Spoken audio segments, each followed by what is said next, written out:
Hey guys, today we're going to run through just how easy it is to install a 12 volt inverter in your setup so that you can run microwaves or any other 240 volt appliances from home that you want to run while you're camping. It's really a lot easier than you think. All right, let's get to it. We're lucky enough to have the brand new redarc RS3 2000 watt pure sine wave inverter today that we'll be installing. This is brand new out. I've really been looking forward to getting this. I've upgraded. I used to have the little kick-ass 1200 watt, which was great, but now I've got a 2000 watt inverter. So really simple to install. I also have the genuine redarc wiring kit for it as well, which is designed specifically for this inverter. This is very basic. Anyone can do this at all. There's not much to it. In the kit, you get most of the wires you need. There's only one wire you don't get. Yeah, long negative cable, your positive, and your heavy duty, 300 amp fuse as well.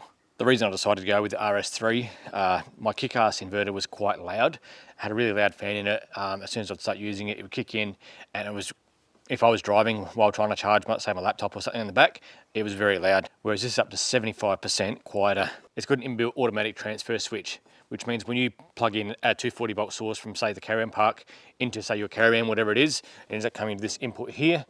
You'll detect there's a 240 volt input coming in, and it will automatically transfer the power from your batteries to taking power from that 240 volt source, meaning it's going to save you battery power.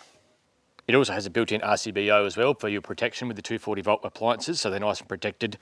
And on the on and off switch here, there's also a remote switch as well. When it comes to mounting the unit, it can't be in your engine bay or anywhere exposed to elements. It can't handle extreme heats or extreme cold either. So inside the car, inside your canopy would be the best place to mount it. It has to be either flat like this, or you can mount it vertically or horizontally. It doesn't really matter any way except upside down. That's the only way you can't mount it. It comes with 4 little mounting holes here, which you just bolt it straight to wherever you're going to mount it to. Before we mount the unit in the back of the car here, I'll just run through the wires at the back here. There's only 3 wires. It's really simple. First one here, this is the first wire we're going to connect. It's always the first. Your little ground just here, we're going to connect that to a chassis ground, and that's going to ground the whole inverter. Next, you just have your negative and your positive here. So we're going to simply remove these plastic caps, and then we're going to bolt the negative and positive to that. Now the positive is going to go with this positive lead, so that one's going to connect there with the fuse, and that's going to go to the positive on the battery. Typically, your negative would clamp here and straight to your negative on the battery or body earth. Because I run the Manager 30, I need to run mine through my shunt. The other end of my negative will run through that shunt so that the Manager 30 will measure the current coming from this inverter. Not much room in here. I have my 2 100 amp hour lithium batteries mounted underneath this false floor in my back seat. Your big fuse, you always want as close to the battery as you can. That's why they only give you a tiny little end on the wiring here. I might need to extend that just a little bit though, make up my own wiring just for that end piece, because it's just a fraction too small where I can actually mount this fuse, because I want to solidly mount this fuse holder. And probably the only place I'm going to fit it, because I have this board here that runs along here, I'm not going to fit it close to the terminals there. So I have to mount this just in between these 2 batteries. So it'd be very close, but not quite getting there. Because this is a 2000 watt inverter, it draws a lot of current. So luckily I've got this offcut piece here. You want to use at least 2 BNS or AA if you can wiring, because there's a lot of current running through this wire. One more thing to consider when choosing your mounting location for the inverter is how close it is to the battery. You don't want it more than say 1 meter away from the battery. Redarc's kit here, you can see this is the length they've given you. This is how far they want you to put it to that battery. So because it's such a high current draw, you do get voltage drop. So you don't want that. You want it as close to the battery as you can. Because it is a positive wire we're hooking up, we want to make sure it's bush proof so we don't have any issues off-road. So any wires, make sure you always cover in converted tubing or conduit, whatever you call it.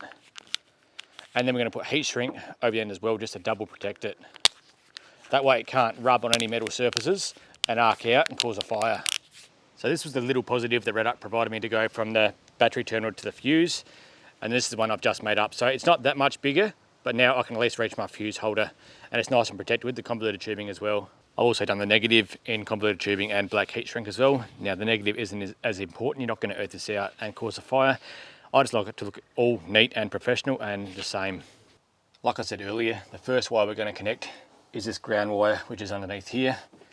Now 2.5mm squared or 14 AWG wire, but I'm using 8 BNS just to cover it. It's a nice thick wire. So we're simply going to screw that straight in. Undo the little bolt there until you can fit that wire in there, and then just do it up.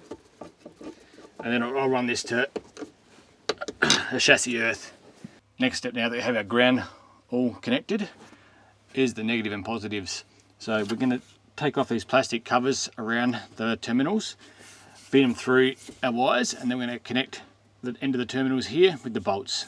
Now that our positive and negative terminals are connected here with the protective covers put back on, what I'm going to do now is connect the positive from that fuse to the battery, and then the whole thing is live. I've already connected the earth to my shunt. Before you connect that positive to the battery, just ensure both these switches are in the off position and that you haven't got any accessories plugged into the output. I've connected the positive now, she's all ready to go. So I'll turn that circuit breaker to on, I'll turn the power to on, I've got a blue light, all good to go. So now it's all working. But before I connect an appliance, I will turn it off. Let's try this air fryer, 1500 watts, so it should easily be able to handle it. So now that it's plugged in, I turn it on. We're currently on standby at the moment with the fridge and everything else going at 2.5 amps. And now let's just turn it on, see what happens. See what the amps go up to. Wow, 163 amps.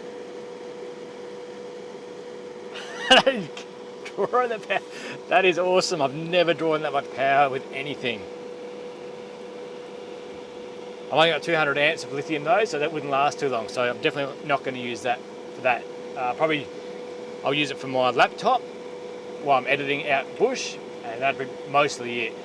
I'm really happy with how quiet that was then. Compared to my last one, it was so much quieter. Not that you could hear it at all over the air fryer, but still I didn't hear anything at all. One more thing to consider when you're mounting an inverter, choose a well ventilated area like this. Big fan on the back of it, so you want to make sure there's plenty of ventilation so it gets nice fresh air. I hope you found this video helpful and it's answered all your questions. If you do have any more questions, don't hesitate to leave a comment down below. I'm always happy to answer. I try and help everyone out as much as I can. That's why I make lots of these videos where I install battery chargers, electric brakes, anderson plugs, everything else 12 volt to try and help you save some money rather than you paying someone else to do it. If you have found the video helpful, leave a like down below. Thanks for watching this video guys, and I'll catch you on the next one. Cheers!